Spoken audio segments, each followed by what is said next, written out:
Pep Guardiola is one of the most successful managers in football right now. Wherever he's been, whether it was with Barcelona or Bayern or now at Manchester City, he's claimed a ton of silverware and won a ton of titles. In this video, we're going to look at three key concepts that are crucial to his tactical philosophy, and although there's been individual differences from game to game and team to team that he has managed, these three things we're going to look at in this video have pretty much been consistent wherever he has been.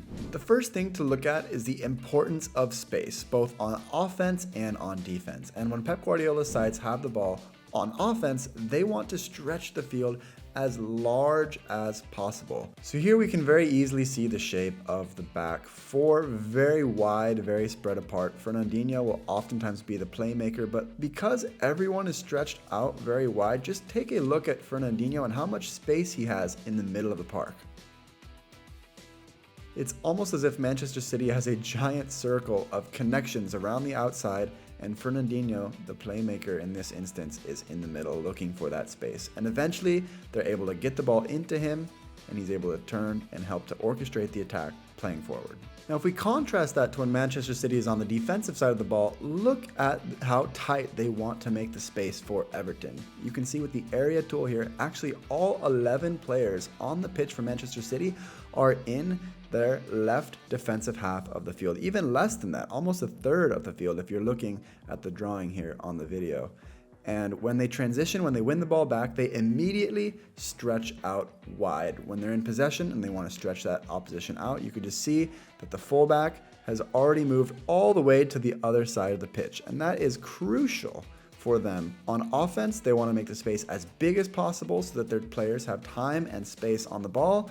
And on defense, they want to constrict and make the spaces tight and very, very difficult for Everton's offense to progress the ball forward. The utilization of space is a critical concept for Pep Guardiola's teams, and I think teams at any level. When your team is in possession of the ball, you want to stretch the defense with length, width, and depth, creating as much space as possible for your players. Because when your players have more space, that means they're going to have more time on the ball to control it, to make good decisions, and play the ball forward. And when the defense is able to make the spaces tight and constricted, when they're able to apply pressure more quickly, that's going to make it much more difficult because players are not going to have as much time on the ball to control it and make the correct passes that they need to. The next key takeaway to mention is the influence of total football. Now, total football is a style of football that was popularized in the 60s and 70s where players could roam around the pitch and interchange positions fluidly. It became especially popular at Ajax and Barcelona, with Johan Cruyff being one of the biggest proponents. Coming through the Barcelona system, Pep Guardiola has also made total football a huge part of his managerial philosophy. There are perhaps two key concepts when it comes to playing total football. The first we sort of covered in the first point, being the utilization of space. But the second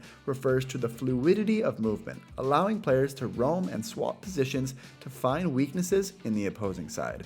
This is something that Manchester City does throughout the match. Players will frequently interchange positions with their teammates to create a more fluid attack. Now, if we jump into this instance of Manchester City's build-up play, here you can see that Everton is actually trying to press the ball, but Manchester City is able to break the press. And here we have Silva, a center midfielder, and he's going to drift all the way out wide. Again, this is going to open up space for Fernandinho in the middle. But this is a perfect instance showing that a central player is not afraid to drift into other positions to help his team gain the advantage. And look, just through this movement, they're able to easily break through Everton's press.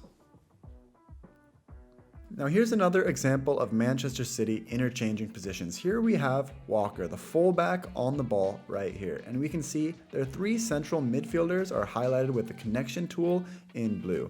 Now in this instance, Kyle Walker is going to drift inside, sort of like an inverted fullback, and almost play a central midfielder sort of role as a right back. And this center midfielder is going to pop out wide. You can see this in the flow of the build-up. And now we have a center midfielder playing sort of like a right fullback, drifting into a right winger position, and we have the right winger popping inside. So you can see there's constant interchanging of positions, but the players have a good understanding of where they need to be to create space, to create a good attack against their opponent. And right here, it leads to a half-decent chance, but it's well defended by Everton. Here's just one more instance of some Manchester City attacking play. where we have Phil Foden, the right winger, and he's just going to drift inside and sort of take up the role of a center midfielder here. He's now formed a triangle with Fernandinho and Gundogan. So he's essentially interchanged positions with Silva, who's now playing on the right wing. The third key takeaway I'd like to discuss in this video is Pep Guardiola's desire to possess the ball. Pep Guardiola's teams typically dominate possession, and in this match, Man City possessed the ball for 3/4 of the time and had over 3 times as many passes as Everton. Pep once said, "I want the ball for 90 minutes. When I don't have the ball, I go high pressing because I want the ball." We can see that in this game as well. Oftentimes, Everton would just kick the ball long because Man City were pressing so high they had nowhere to go with the ball. And here's a perfect example of that. All of the Manchester City players are pushing forward to drift into these positions where they can press Everton, and they're cutting off the passing lanes. And here's something I'd like to point out. The run from the forward here, they're forcing them one way. You can see we always like to teach when defending that you want to force the attacker one way so that this defender cannot make a pass here, and he's only able to see half the field. And these are his primary passing options, which are both being pressed. So essentially, Everton here has nowhere to go with the ball, so they're just going to play it safe and play it long, which just falls right into the hands of Manchester City, who now has established possession once again. And here we can see a perfect example of when Manchester City does not have the ball, how aggressively they will push and hunt the ball. When Everton has nowhere to go forward, they play it backwards. Manchester City is advancing all of their players pushing to try to close down the space as quickly as possible. And the goalkeeper sees this happening and again, just decides to play it long because he doesn't want to have a risky pass in the back. Again, the ball falls right into Manchester City's lap.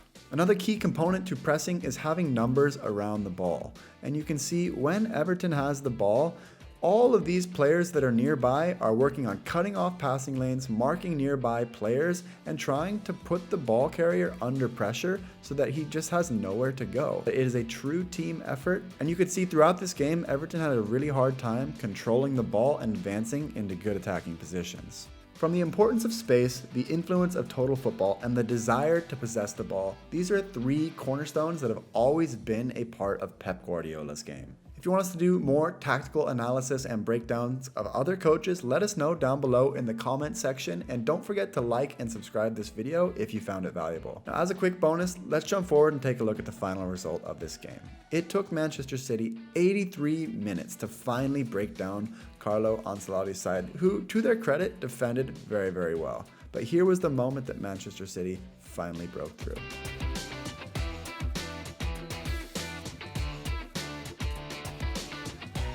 And then finally, Everton, just desperately trying to push numbers forward to get the equalizer, they leave themselves exposed at the back, and Kevin De Bruyne finishes them off with this strike right here. That's going to do it for this video, guys. If you want to find out more about 360 Player and our video analysis tools, be sure to check out the links down below in the description. With that, we'll see you in another video.